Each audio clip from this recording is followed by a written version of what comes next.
जय श्री कृष्णा। राधे राधे। सभी को हर हर महादेव। माधव भक्ति उपाय चैनल में आप सभी का स्वागत है। आई होप, आशा करती हूँ आप सब कैसे होंगे।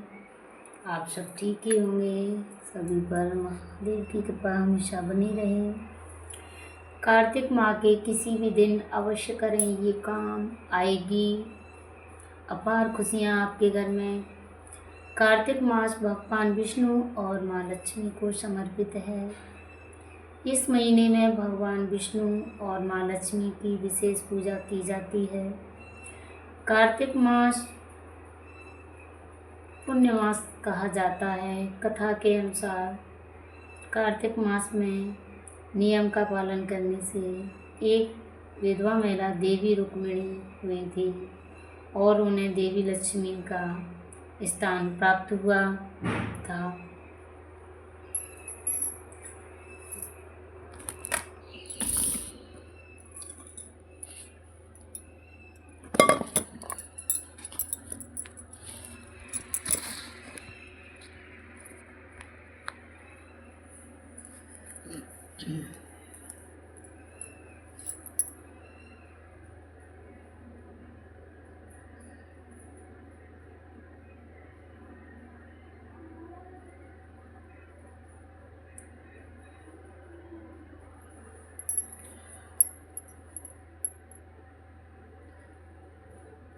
कहते हैं जो मनुष्य कल्पवास करते हैं, जो पुण्य धर्म नहीं फंसते हैं, बताते हैं कि इस साल कार्तिक का महीना आरंभ 10 अक्टूबर से हो रहा था, हो गया है।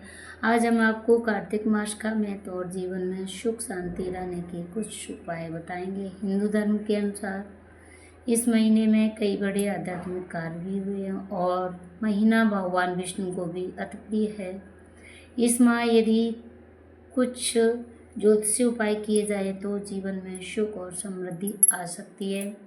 नंबर 1, इस माह में भगवान विष्णु, माता लक्ष्मी, यमदेव और पीपल देव के समक्ष दीपक जलाने से सभी तरह के कष्टों से मुक्ति मिलती है। साथ ही घर में सुख शांति बनी रहती है। इसके अलावा जो लोग नदी में दीप प्रज्वलित करते हैं तो उन्हें मोक्ष की प्राप्ति होती है। नंबर 2, सूर्योदय के पहले स्नान करें। यदि आप नदी या तालाब के पास रहते हो तो वहाँ जाकर, अगर वहाँ नहीं हो सके तो घर में गंगा जल मिलाकर स्नान करें। इसमें स्नान करना दूध के समान माना जाता है। नंबर 3, कार्तिक महीने में लक्ष्मी स्रोत, कनकधारा स्रोत अथवा विष्णु स्रोत का पाठ करना विशेष फलदायी माना गया है। ऐसा करने से देह त्याग के बाद उत्तम लोक में स्थान मिलता है और जब तक धरती पर रहते हैं समृद्धि और सुख की प्राप्ति होती है। कार्तिक के महीने का पालन करने वाले पुनर्जन्म लेते हैं तो उन्हें उत्तम कुल परिवार में स्थान मिलता है और सुख में जीवन जीते हैं।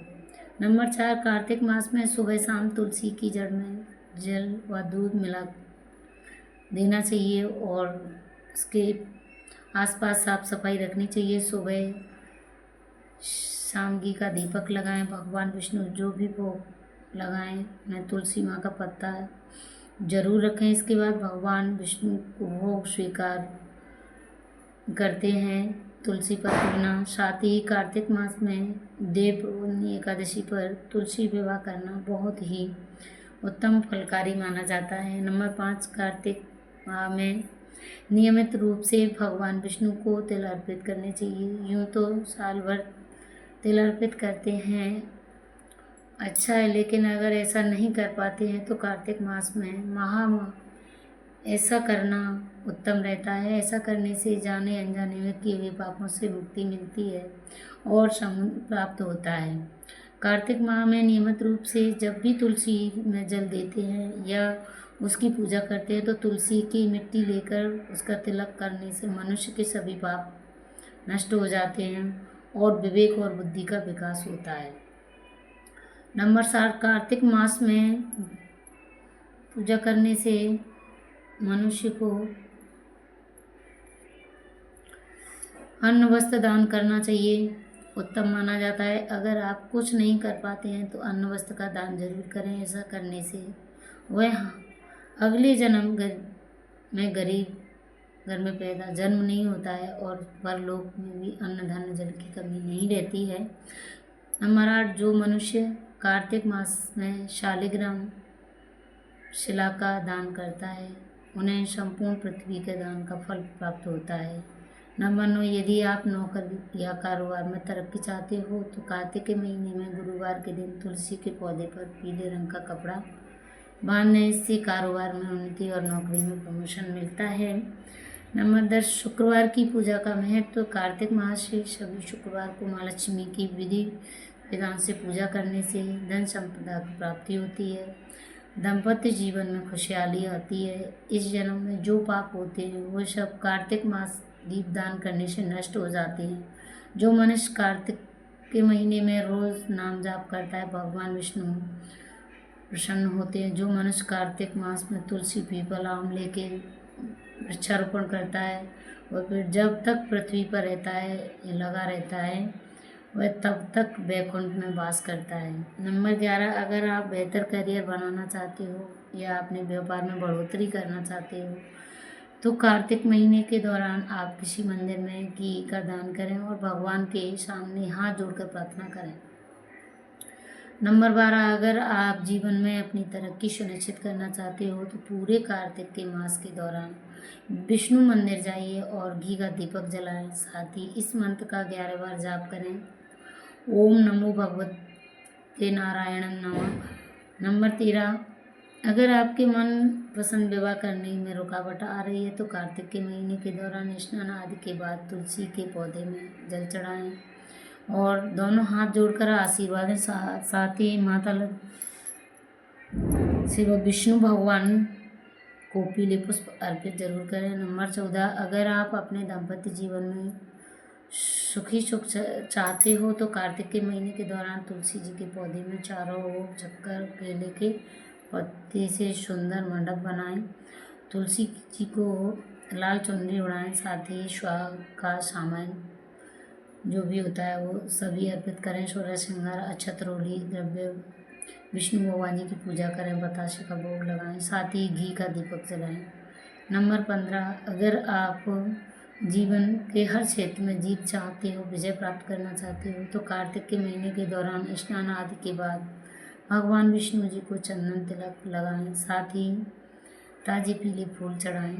नंबर 16, अगर आपका या आपके परिवार में किसी सदस्य का स्वास्थ्य अच्छा नहीं रहता है तो कार्तिक के महीने के दौरान स्नान आदि से निवृत्त होकर साफ कपड़े पहनकर तुलसी के पौधे के नीचे घी का दीपक लगाएं। ओम नमो भगवते नारायण बोलते रहें 5 बार। तुलसी के पौधे को प्रणाम करें। नंबर 17, अगर आपके जीवन साथी का व्यवहार आपके प्रति अच्छा नहीं रहता है तो इसकी वजह से आपके रिश्ते अच्छे नहीं रहते हैं तो कार्तिक के महीने के दौरान तुलसी के पौधे की सेवा करें। तुलसी के पौधे में रोज जल चढ़ाएं और उनकी देखभाल करें। साथ ही तुलसी जी के आसपास के क्षेत्र को साफ सुथरा जरूर रखें। नंबर 18, अगर आप अपने बिजनेस में मुनाफा बढ़ाना चाहते हो तो कार्तिक के महीने के दौरान पानी में थोड़ा सा गंगा जल डालकर स्नान करें। साथ ही विष्णु जी के सामने घी का दीपक जलाकर भगवान को बेसन के लड्डू का भोग लगाएं और भोग लगाने के बाद उन्हें लड्डुओं को प्रसाद के रूप में परिवार के सभी सदस्यों को दें और थोड़ा सा प्रसाद स्वयं भी ग्रहण कर लें। नंबर 19, अगर आप चाहते हो कि आपके घर में सुख समृद्धि संपन्नता आए तो पूरे कार्तिक के महीने के दौरान भगवान विष्णु की विधि पूर्वक पूजा करें और श्री विष्णु जी के मंत्र का 108 बार जाप करें। मंत्र है ओम नमो भगवते नारायण। नंबर 20, अगर आप अपनी आर्थिक स्थिति मजबूत करना चाहते हो तो कार्तिक के महीने के दौरान स्नान से निवृत्त होकर तुलसी के पौधे के साथ ही केले के पौधे को भी जल चढ़ाएं। साथ ही तुलसी के पौधे के तने पर हल्दी का लेप चढ़ाएं। नंबर 21, अगर आपका इम्यूनिटी सिस्टम वीक है तो कार्तिक के महीने के दौरान स्नान आदि के बाद तुलसी के पौधे को प्रणाम करें। तुलसी जी की पत्तियों का सेवन करें। ध्यान रहे कि तुलसी जी के पत्ते को चबाना नहीं है, उन्हें केवल पानी के साथ निगला जाता है। नंबर 22, अगर आपकी शादी में कुछ परेशानियां आ रही हैं तो 5 गोमती चक्र और 1 हल्दी की गांठ लेकर घर के मंदिर में स्थापित कर दें। कार्तिक के महीने के दौरान रोज उनकी धूप दीप पुष्प आदि से पूजा करें। साथ ही भगवान अपनी शादी में आ रही परेशानियों से छुटकारा पाने के लिए प्रार्थना करें। कार्तिक का महीना समाप्त होने के बाद वह उन गोमती चक्र को उठाकर एक पीले रंग की पोटली में बांधकर अपने पास रखने और हल्दी को उपयोग में ले लें। नंबर 23, यदि आप पूरे कार्तिक के माह में शाम के वक्त घर के मंदिर में सात कपूर जलाती हैं तो घर में सकारात्मक ऊर्जा का प्रवेश होता है, और यदि घर में सदस्य के मध्य किसी भी प्रकार का मतभेद है तो वह भी सुलझने लगता है। इतना ही नहीं, सुबह और शाम की पूजा परिवार के सभी सदस्य मिलकर करते हैं तो और भी ज़्यादा फलदायी हो सकता है। कार्तिक के महीने में अष्टलक्ष्मी की पूजा जरूर करें, जिससे आपको धन लाभ की, संतान की प्राप्ति, स्वास्थ्य की प्राप्ति होती है, सुख शांति वैभव। अष्टलक्ष्मी की पूजा आपको हर शुक्रवार को करनी चाहिए। आप चाहते हो तो कार्तिक के महीने में हर शुक्रवार के दिन आप अष्टलक्ष्मी का व्रत भी रख सकते हो। देवी लक्ष्मी, विजयलक्ष्मी, विद्यालक्ष्मी, धनलक्ष्मी, गजलक्ष्मी, संतालक्ष्मी, वीर लक्ष्मी, भाग्यलक्ष्मी, धनलक्ष्मी और आद्य लक्ष्मी 8 स्वरूप हैं। यदि आप अष्टलक्ष्मी की पूजा करती हो तो देवी प्रसन्न होकर आपको एक साथ सभी कुछ प्रदान कर देती हैं। अगर आप घर में सुख शांति बढ़ाना चाहते हो तो आपको कार्तिक के में हर दिन गंगा स्नान करना चाहिए।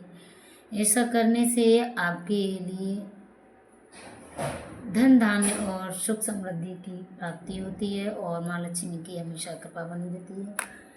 राधे राधे सभी को। दोस्तों, मेरी वीडियो आप सभी को कैसी लगी? अगर आप सभी को मेरी वीडियो अच्छी लगी हो तो वीडियो को लाइक करें, चैनल को सब्सक्राइब करना ना भूलें। कमेंट बॉक्स में जय माँ लक्ष्मी जरूर लिखें। सभी को राधे कृष्णा।